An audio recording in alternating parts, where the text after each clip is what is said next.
그래도 사면 안 되는 주식이 있다라고 하면서 하나가 이제 제가 최근에 계속 좀 공격적으로 주식을 사셔야 된다라고 얘기를 했던 게 우리가 투자를 하는 데 있어서 제일 조심해야 되는 게 투자를 하면서 이것만큼 위험한 게 없어요. 앞으로 계속 이렇게 이익을 벌 수 있는 회사인데 마이너스 50%가 났는데 복구가 돼가지고 마이너스 지금 한 20%까지 주식이 반등을 한 거죠. 차트를 보면 또 떨어질 것 같은 거예요. 그때 이제 고민인 거지. 이때 마이너스 20%만 보고라도 팔고 다시 이렇게 또 밑에서 사고 그래야 되는데 정말 매도 시점이 참 힘든 것 같더라고요. 굉장히 중요한 질문을 해주셨는데 우리가 주식 투자를 할 때 크게 착각을 하는 게 있어요. 시즌 얘기하셨으니까 그냥 시즌을 말씀드릴게요. 2020년 9월 달에 우리가 지금 공격적으로 주식을 하셔도 됩니다라고 얘기하면서 그래도 사면 안 되는 주식이 있다라고 하면서 하나가 이제 경영권 분쟁으로 한참 주가가 올랐다. 한진칼을 사면 안 됩니다. 이 얘기를 하려고 그냥 한진칼 얘기는 안 하고 경영권 분쟁으로 이 위기 속에서 다 함께 노사가 합심을 해서 이 위기를 극복해내자 이래야 되는데 어느 일가가 싸우고 있으니 그게 살만한 회사는 아닌 거잖아요.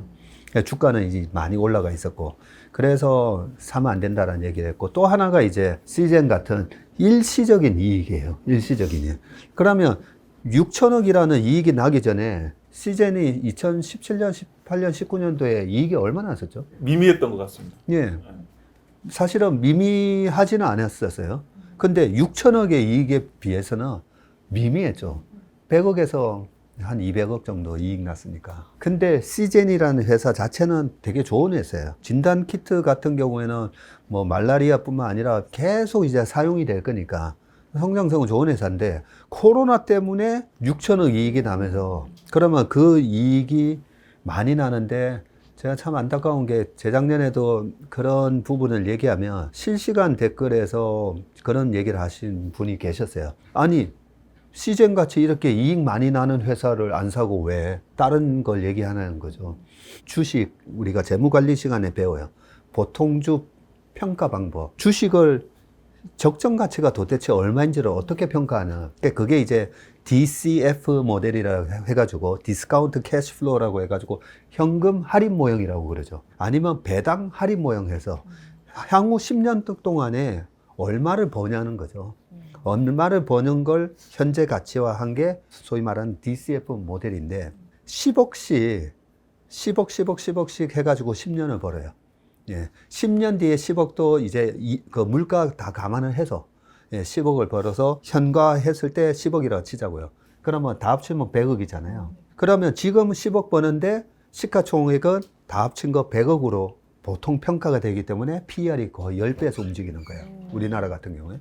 자, 그런데 이익이 반토막이 나요. 코로나 때 제가 저희 직원들한테 3월 달에 한 얘기예요. 자, 올해 혹독한 경기 침체 코로나 때문에 우리나라 기업들의 이익이 반토막이 난다라고 생각해 보자. 내년까지 간다고 치자. 2년 동안. 내년에도 10억이 5억이 되고 내년에도 10억이 5억 되는데 과거 스페인 독감부터 해가지고 그동안에 100년 동안의 바이러스 역사를 보면 3년간 바이러스 없어요. 네, 2년 정도에서 다 멈췄어요. 왜냐하면 집단 면역이 되기 때문에.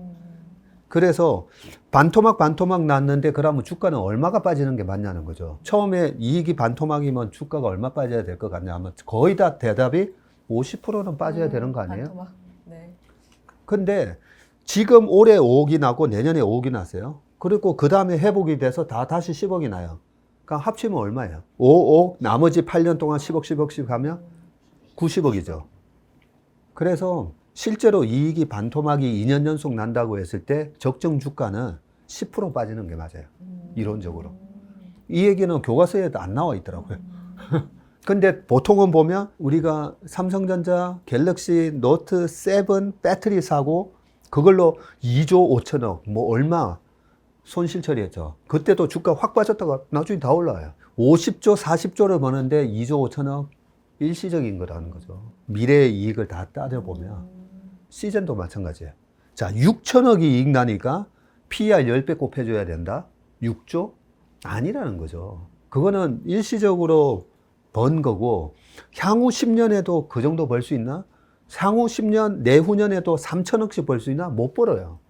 2천억씩 벌 수 있나? 못 벌어요. 그렇기 때문에 우리가 일시적 호재랑 일시적 악재를 갖고 투자자들은 착각을 하고 있다는 거죠. 와, 올해 전체 이익의 40%나 까지는 뭔가 손실이 났어? 근데 아니라는 거죠. 그죠? 10년 전체 합산을 해봐야 돼요. 네, 그런 측면에서 그때 아니 시즌이 이익이 지금 계속 이렇게 나오고 있는데 또 아까 반도체 말씀드렸지만 주식은 뭐라고 그랬죠? 기울기라고 그랬죠. 자, 6천억 나는 이익이 거기서 또 9천억이 가야 돼요. 그 상승 기울기를 유지하지 못하면 주가 빠져요. 네, 6천억만 돼도 주가는 반토막이 나게 돼 있어요. 근데 오히려 이익이 툭툭툭툭 떨어지면 주가가 마이너스 7, 80%가 떨어지게 돼 있어요. 그래서 매도를 언제? 그래서 매도를 언제? 지금도 만약에 들고 계신다면 잘 팔고 나오셔야 되죠. 네. 지금 현재 나온 이익에 곱하기 PER 하시면 안 된다는 거죠. 자, 태환님도 질문을 좀 해주시죠. 어떤 부분 궁금하세요? 저는 이제 삼성전자가 더 고마울까, 테슬라가 더 고마울까. 역시 태환님은 기승전 테슬라. 그쵸? 근데 지금 환율 때문에 네. 좀 꺾이긴 했지만은 얼마 전에 박세익 대표님께서 환율 장기 평균선으로 회귀할 거라고 예측하신 거 봤는데 그래서 환율 되게 아깝더라고요. 그 지금 원화로 들고 있어서. 그래서 테슬라에 투자할까 아니면 삼성전자에 투자할까 어떻게 보시는지. 그 환율하고 삼성전자, 테슬라 요 세 키워드가 나왔으니까 네. 아까 이제 파는 게 어렵다는 얘기 해주셨잖아요. 네. 우리나라의 주식을 좀 쉽게 매매하는 방법, 매매 트레이딩하는 방법 중에 하나가 환율이 1250원 올라가면 저는 산다 했잖아요. 샀다가 이번에 되게 힘들었지만 네. 그리고 언제 팔아야 되느냐도 환율이 좀 가르쳐줘요. 2020년 3월 달에 1299원 갔던 그 환율이 삼성전자가 고점을 치던 2021년 1월 달에 환율이 얼마였냐면 1100원이 깨졌었어요. 불과 7개월, 8개월 만에 2020년 11월, 12월 되면서 1080원까지 가거든요. 환율이 1100원 밑으로 내려갔을 때 보면 네. 항상 조심해야 돼요. 20년 평균이 1120원이고 10년 평균이 1144원이에요. 예, 그렇다면 환율이 1100원 밑으로 떨어져서 1080원, 1050원도 어떻게 보면 좀 이제는 원화를 팔아가지고 달러로 바꿔야 되는 타이밍이잖아요. 예, 그렇다면 원화 주식을 팔아서 달러로 바꿔야 되는 타이밍일 수도 있는 거죠. 그래서 그 환율을 파는 타이밍, 대형 우량주, 특히나 수출주는 그 1100원이 또 왜 깨지냐면 외국인들이 많이 사서 그래요. 외국인들도. 왜냐하면 업황이 좋으니까 막 샀을 거 아니에요. 그때 삼성전자 피카오 칠 때도 보면 외국인들이 많이 들어왔었죠. 10월, 11월 달에. 그러니까 많이 사니까 환율이 1100원이 깨지게 됐는데 제가 최근에 계속 좀 공격적으로 주식을 사셔야 된다라고 얘기를 했던 게 환율이 높으면 일단 수출주한테는 무조건 좋잖아요. 그리고 환율이 떨어지면 무조건 또 안 좋잖아요. 예, 저는 이걸 한 30년 가까이 봤기 때문에 환율이 되게 위기 때문에 높아졌을 때 수출주 사면 먹고요. 중국하고 경쟁하지 않나. 그리고 1100원이 깨지면서 여러 가지 아주 장밋빛 전망이 나오면 이제부터는 좀 줄여야 되겠구나 하고 파셔야 된다. 2022년을 생각해보면 경제가 여러 가지 키워드가 있습니다만 진짜 매크로의 해가 아니었나라는 네. 생각이 듭니다. 진짜 저희 연합뉴스 경제TV에서도 FOMC 할 때마다 생중계를 새벽에 2시부터 막 이렇게 하면은 안 보실 것 같잖아요. 진짜 많이 보세요. 그때 안 주무시고 몇천 명이 우리나라도 아니고 미국 금리가 어떻게 될지를 생중계로 보시거든요. 진짜 이제 금리 관련돼서도 좀 얘기를 해보고자 하는데 종수님이 관련돼서 또 질문이 있으신 것 같아요. 저는 그 미국 연준 의장이 하는 발언들을 보면은 당분간 이제 이자율이 높은 상태에서 안 떨어질 것 같다는 느낌이 계속 받았거든요. 그런데 이제 코로나나 이런 걸로 때문에 부채가 많이 증가한 상태잖아요. 저희 나라뿐만 아니라 다른 나라도. 그래서 이걸로 인해서 문제가 일어나지 않을까. 사실 저만 해도 이제 전세 이자를 내고 있는데 내고 있던 이자가 한 2-3배 정도 올랐거든요. 그렇죠. 이래서 예, 지금 소비에도 좀 위축되는 경향이 있는데 혹시 이런 부분이 박세익 대표님은 어떻게 생각하는지 그게 궁금합니다. 그 작년에 우리 시장에 있어서 뭐 주식, 부동산, 가상화폐까지, 채권까지 모든 투자자들을 힘들게 했던 걸 보면 뭐 경기가 나빠져서가 아니라 페드 때문이에요. 그죠? 금리를 확 올려버리는 바람에 물가 잡겠다고. 저는 작년 시장은 인재라고 봐요. 인재. 페드가 만들어낸 재앙. 또 하나가 중국 왜 저러지? 전부 다 마스크 벗고 지금 막 월드컵 경기하고 있는데 쟤네들은 왜 저러고 있지? 시진핑이 만들어낸 재앙. 예, 요 두 가지라고 보고 있습니다. 자, 그런 상황에서 이 금리가 계속 고공행진하면 어떡하나라는 우리 지금 걱정을 하잖아요. 그래서 그 질문이 나올 것 같아서 제가 연준이 내년에도 고금리를 유지한다고 하는데 하면서 짠! 요 그림을 가져왔죠. 아니 파월 의장이 내년에 내릴 일은 없어라고 되게 단언했거든요. 네, 단언을 했어요. 네. 그 단언이 21년 연말에 연준의 점도표를 보면 22년 말 페드 금리는 0.75에서 1%일 거야. 그리고 재작년에도 제롬 파월이 조금 짜증내면서 얘기했죠. 아, 물가 일시적이야. 너네 걱정하지 마. 우리 페드가 다 보면서 할 건데 뭘 물가 올라간다고 그래. 호들갑 떨어도 하면서 그렇게 얘기했어요. 웃기죠. 네, 보면. 웃겨요. 그래서 그 연준의 얘기를 물론 그 방향성이 결국은 금리를 공격적으로 뒤늦게 올리면서 힘들게 만들었어요. 그런 부분에 있어서 빠르게 조금 저까지 4.5까지 올릴 줄이야. 예, 그러면서 이제 시장이 빠졌던 거잖아요. 이미 이제 당한 건 어쩔 수 없는데 그 연준이 얘기하는 것처럼 내년도에도 계속 한 5.25 정도의 금리를 한동안 유지할 거다. 그게 우리가 절대 그대로 믿으면 안 돼요. 우리가 이 부분에 있어서 큰 그림부터 먼저 말씀을 드릴게요. 제가 이 그림이 뭐냐면요. 빨간색이 미국 10년물 금리 차트예요. 요 제일 앞쪽이 그 유명한 80년도 초에 폴 볼크가 막 금리 20% 올리면서 10년물 국채 금리가 막 17%까지 갔던 그 차트예요. 자, 그 이후로 지금 어떻게 돼 있죠? 계속 우하향이죠. 우하향이에요. 우하향인데 요 파란색 차트가 하나 있죠. 네. 쫙 올라가는 차트가 있어요. 미국 정부의 부채예요. 아. 왜 제롬 파월이 뒤늦게라도 저렇게 금리를 올리면서 경기 침체를 유발시키려고 하지? 금리 떨어뜨리려고 하는 거예요. 시중금 금리를. 왜 떨어뜨려야 되는데? 우리 노종수님이 전세 이자를 내는 게 힘들어서 맞아요. 전 세계에서 지금 부채로 가장 힘들어 할 수 있는 조직이나 사람이 누구냐 하면 미국 정부의 부채가 얼마일 것 같아요. 미국의 GDP가 참고로 한 뭐 그죠? 20조 달러, 21조 달러. 미국 정부의 부채가 얼마일 것 같아요? 30조 달러가 넘어요. 10년 전에 제가 막 이런 거 공부할 때, 와, 얘네들 14조 달러. 도대체 내는 금리가 얼마야? 이자가 얼마야? 자, 30조 달러면 우리나라 돈으로 1,300원 곱하면 거의 사경이에요, 사경. 사경인데 고금리를 유지한다? 금리를 계속 내년에도 유지시킬 거다? 자, 사경이라는 이 미국 10년물, 30년물 국채가 만기가 계속되면서 돌아오죠. 차환 발행을 해야 돼요. 발행을 해야 되는데, 금리가 1%일 때는 1%로 발행을 하면 돼요. 근데 4.5% 지금 이제 10년물 국채금리가 4.5, 4.3 갔다가 지금 3.8로 떨어져 있어요. 그래도 3.8이에요. 그러면 4% 곱하기 4경 해보세요. 4경. 4경의 1%면요. 4경의 1%는 400조예요. 400조. 4%면 1600조예요. 네, 우리나라 GDP 한 1800조 나왔는데 우리나라 국내 총생산만큼 그것도 이자만. 그래서 연준이 저렇게 막 경기 침체를 감안하고서라도 금리를 떨어뜨리려고 하는 거예요. 우리가 그걸 잘 아셔야 돼요. 금리 떨어뜨리려고 저런 거라고.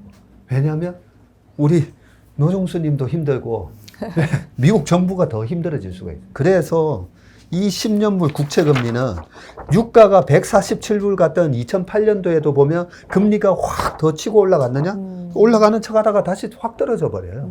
그런 이유가 금리는 절대 높게 가져갈 수가 없어요. 그래서 내년도 전망이 보면 다들 이렇게 높은 고금리가 계속 지속이 되면 전세 이자 낸다고 아니면 집 산다고 이자 낸다고 가처분 소득이 줄어들면서 그죠? 소비가 위축되지 않을까 그 걱정이에요. 어썸션이 고금리가 유지가 계속 된다라는 이 어썸션 가정이 달라질 수 있다는 거예요. 달라질 그래서, 수 있다. 네. 이 10년물 장기 국채 금리가 계속 우하향하는 걸 믿으셔야 돼요. 네. 그러면 어떻게 우하향을 됐느냐면 금리에는 보면 시중금리는 실세금리 플러스 기대 인플레이션이라고 그러죠. 지금은 기대 인플레이션이 많이 높아져 있어요. 그래서 경기를 망가뜨려서 기대 인플레이션이 확 죽여버리면서 금리 자체를 떨어뜨리려고 하는 거죠. 그리고 또 하나는 실세금리를 떨어뜨리는 방법이 있어요. 실세금리는 어떻게 떨어뜨리냐면 돈의 수요와 공급에 따라서 실세금리가 움직여요. 근데 돈을 왕창 풀어버리면 찍어내면 돈이 많아지면서 돈의 공급이 많아지면서 실세금리가 떨어지게 돼 있어요. 네. 돈을 너무 많이 찍어내다 보니까 유럽의 금리가 실세금리가 계속 마이너스였던 거예요. 일본도 마찬가지예요. 그래서 돈을 어마어마하게 찍어냈잖아요.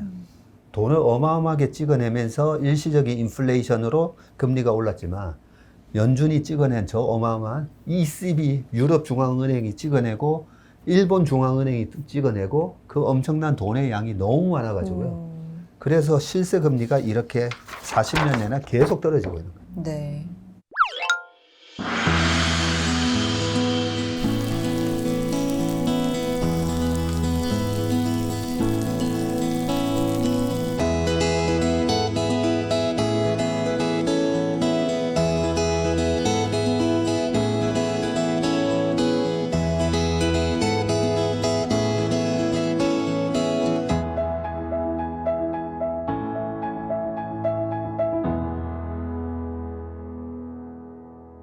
여기까지 좀 무거운 얘기였다면 우리가 서서 이제 마무리를 하면서 약간씩 좀 가벼운데 가볍지만은 않은 그런 얘기를 좀 마무리를 해보겠습니다. 그래서 요거는 진짜 대표님이 지금까지는 약간 강의식으로 설명해 주셨다면 이제는 네. 좀 짧게 마무리로 약간 가볍게 그렇게 네. 마무리를 해주시기를 부탁드리면서 자 우리가 주식 투자할 때 멘탈 너무 중요하지 않아요? 좀 그런 얘기로 좀 가보도록 하죠. 여러분이 실질적으로 주식에 대한 얘기도 그렇지만 내 마음이나 진짜 돈에 대한 약간 그런 얘기들 주연님 혹시 질문하실 거 없으십니까? 이제 투자를 하다 보면 어떤 종잣돈을 이제 만들어서 이거를 내가 키워보겠다 뭐 이렇게 해서 마음을 먹고 멘탈을 관리하면서 이제 네. 돈을 키워가는데 저는 생각했던 금액이 한 1억 정도라고 생각을 했어요. 그래서 1억 정도를 모으면 이게 돈이 굴러서 이게 큰 금액으로 커질 거라고 그냥 막연히 생각을 하고 지금 열심히 달려가고 있는데 스노우볼이라고 하죠. 이렇게 그러니까 눈덩이처럼. 이게 네. 커야지 일단 시드가 모으면. 어떻게 블루투스가 작동하는 것 진짜요? 같아요? 통했어요? 제가 오. 스노우볼 이펙트를 네. 생각하고 있었는데 제가 2003년 4년도에 저희 업계 선배님한테 자문사를 차리시길래 그 선배님한테 물어봤어요. 어떻게 돈을 버셨나고 했더니 얘기하시는 거예요. 5천만 원 만들기 힘들지. 너무 힘들어요. 그 1억 만들기가 되게 힘든데 1억이 2억 되는 거는 1억 만드는 것보다 좀 쉽고 5천에서 1억 되는 것보다 쉽고 2억이 4억 되는 거는 1억이 2억 되는 것보다 더 쉽고 4억이 8억 되는 게 더 쉽다는 거예요. 믿기 힘들더라고요. 돈이 점점 더 커지는데 어떻게 그런 돈을 벌 수가 있지라는 부분이었는데 지나고 보니까 스노우볼 이펙트라는 그런 효과가 있구나라는 걸 좀 알게 됐고요. 우리가 투자를 하는 데 있어서 제일 조심해야 되는 게 빨리 버는 거예요. 빨리 버는 거. 네, 투자를 하면서 이것만큼 위험한 게 없어요. 스노우볼 이펙트 복리 효과를 믿어야 돼요.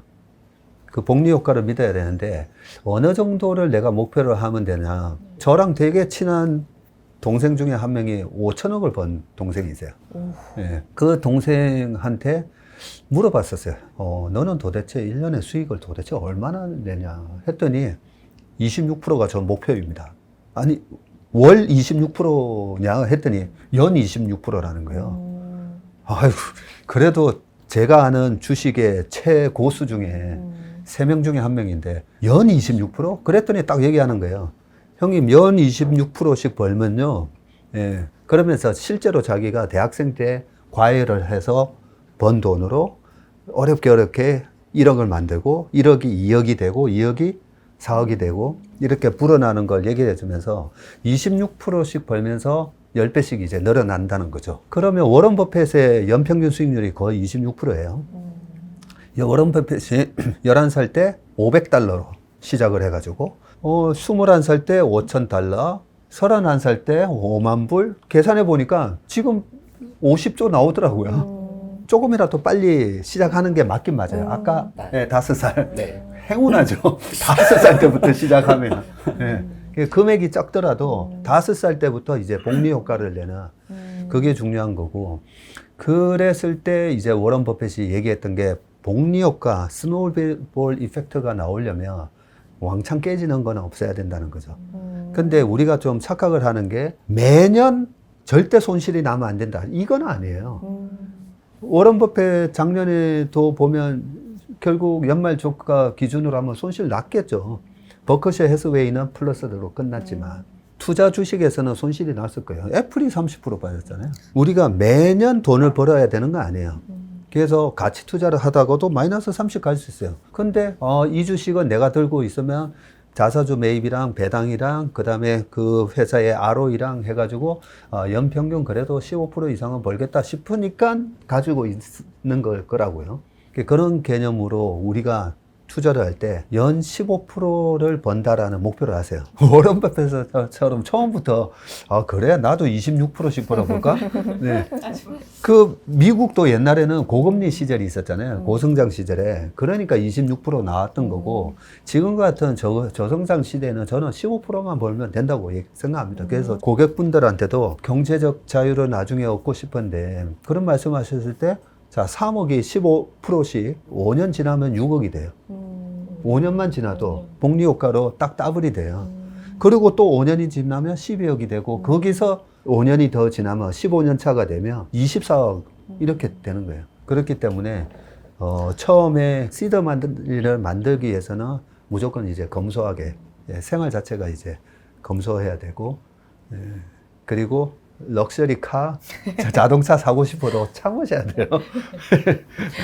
아니 요즘에 물가가 오른 것도 있지만 요 이제 시드머니를 부지런히 모으시려고 이제 청년분들이 무지출 챌린지 뭐 이런 것도 하시고 그래서 어쨌든 알뜰살뜰 모아서 그걸 바탕으로 스노우볼 효과는 분명히 있다. 네. 이제 진짜 마무리해 볼게요. 마무리해 주실 기회를 제가 사모님께 드리겠습니다. 네. 어떤 질문으로 마무리해 주실까요? 저는 네. 제 딸이 올해 5살인데요. 네. 처음에 말씀하셨죠. 이런 아빠들에게 이제 대표님이라면 어떤 주식 또는 어떤 투자 방법을 추천해주고 싶으신지 네. 궁금합니다. 진짜 딸바보시다. 네. 우리 아이들 위해서 우리 아이들 계좌에 어떤 주식을 사놓으면 좋을 것 같냐는 그런 질문을 되게 많이 하시고 아마 이 질문에 관심들이 많으실 건데 우리 아이들이 컸을 때 아빠가 이런 주식을 사놨었네? 예, 그러면 좋잖아요. 그죠? 그런 차원에서 우리 아이들이 컸을 때, 이 주식, 내가 맨날 네이버를 했는데, 네이버 주식을 그때 사놓으셨네요. 라는 게 있을 수가 있고. 미국 같은 경우에는 아이들이 요즘 뭘 많이 하는 봤더니 이제 뭐 노블록스 이런 거 많이 한다 했잖아요. 저는 한 번도 들어가 본 적은 없어요. 근데 이제 재무제표나 이런 걸 보고 성장주에 대한 지나친 기대감 때문에 비싸다는 생각 때문에 안 쳐다보다가 최근에 80% 빠졌더라고요. 80% 빠졌고 제가 한번 물어봤어요. 물어보면서 많은 아이들이 이걸 하고 있더라고요. 그리고 왜 주가는 그때 저렇게 많이 올라갔을까? 메타버스 세상에 대한 기대감이었잖아요. 근데 제가 그런 거 너무 먼 성장주 안 한다 그랬잖아요. 그리고 너무 먼 성장주가 올라가는 사이클이 어떻게 되냐면요. 꿈으로 확 올랐다가 반드시 박살이 한 번씩 나요. 아마존이 95% 빠졌었죠. 닷컴버블 깨질 때. 그러고 나서 올라올 때 옥석 가리기가 된다고 했어요. 옥석 가리기가. 그 옥석 가리기가 되면서 실제로 살아남는 기업과 스토리로만 올라갔던 기업이 완전히 이제 주가가 차별화되면서 움직이죠. 요 2파의 저점을 저는 잘 노려요. 근데 이 2파의 저점을 노리는 게 쉬운 게 뭐냐면 1파 상승 때 온갖 스토리랑 얘기들이 많이 나왔기 때문에 자료가 되게 많아요. 그 자료를 보면서 실제로 이제 주가가 박살났잖아요. 박살났으면 스토리대로 그동안에 진행이 되고 있는지를 봐요. 그리고 그냥 스토리로 끝나는 주식들도 있잖아요. 뭔가 안 이어지고 그래서 사람 자르고 전혀 이게 현실화되지 못하면서 사람만 잔뜩 뽑았다가 대거 사람 뭐 90% 잘라버리고 그런 기업들은 안 되겠지만 그래서 요즘 이제 마이너스 70% 80%난 미국 기업들 성장 스토리를 가진 주식을 많이 봅니다. 그래서 로블록스도 우리 아이한테 조금 사주고. 예, 그래서 일단은 기준은 뭐냐면 제가 성장주 살 때 섣부른 3등, 4등, 5등 사지 말라고 그러잖아요. 2년 전에 테슬라 얘기할 때도 니콜라를 사는 게 아니라 테슬라를 사야 되는 거였죠. 네, 그런 것처럼 메타버스 실제로 그 세상을 열는 데 있어서 1등이 뭔가. 네, 그렇다면 또 이름을 메타로 바꿨는데 주가가 박살나 있는 메타도 있어요. 페이스북. 그런 것도 최근에 또 조금 예, 아이들 계좌에. 그래서 성장주 한 30% 정도를 3%씩 분할해서 한번 사보시고 나머지 70%는 웬만하면 우리가 잘 아는 기업 있잖아요. 네. 잘 아는 기업. 삼성전자부터 네. 시작해가지고 네이버, 카카오, 네, 아빠가 다니는 회사. 그런 식으로 소위 말하는 제가 말씀드리는 명품 기업. 지금 되게 모든 사람들이 다 두려워할 때잖아요. 지나고 나면 아마 그 결과가 또 나올 겁니다. 네. 그런 식으로 7대3 비중으로 네, 그런 고퀄리티 명품 기업 그리고 미래 정말 성장주 한 30% 사보시면 좋을 것 같습니다. 감사합니다. 오늘 진짜 많은 얘기하면서 저 또한 진짜 많이 배울 수 있는 자리였고요. 사실 저도 꽤 오랫동안 방송 활동을 하면서 이렇게 시청자분을 직접 뵙는 자리가 처음이었어요. 처음엔 진짜 설레고 떨렸는데 이제는 좀 편안해져서 많은 얘기 나눌 수가 있었습니다. 우리 좀 배고프니까 든든히 채우면서 못다한 얘기 좀 하도록 하고요. 오늘 함께 하신 대표님의 소감도 좀 들어볼까요? 이렇게 멀리서 와주신 우리 시청자 진짜. 여러분, 네, 너무나 감사합니다. 네. 항상 이렇게 또 좋은 댓글도 많이 남겨주시고, 오늘 참석하신 시청자 여러분, 우리 홍선혜 앵커님, 네. 그리고 시청하시는 모든 우리 네. 구독자 여러분, 새해 복 많이 받으시고, 올해는 정말 포르투갈전처럼 우리 역전하는 우리 계좌를 지금 마이너스 나 있는 1대0으로 지고 있잖아요. 어떤 분은 이제 2대0, 3대0으로 지고 계시겠지만 대역전극을 만드는 2023년 되셨으면 좋겠습니다. 좋습니다. 꺾이지 않는 마음! 네!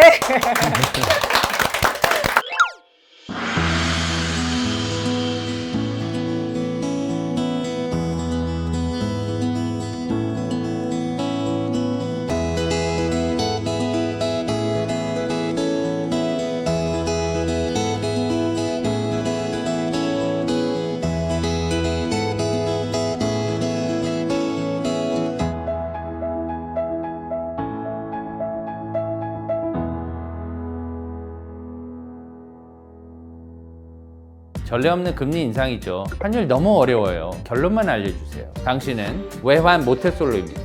환율 그동안 너무 어려우셨죠? 이제는 쉽다 말할 수 있을 거예요. 오늘부터 환율과 썸 타시겠습니까?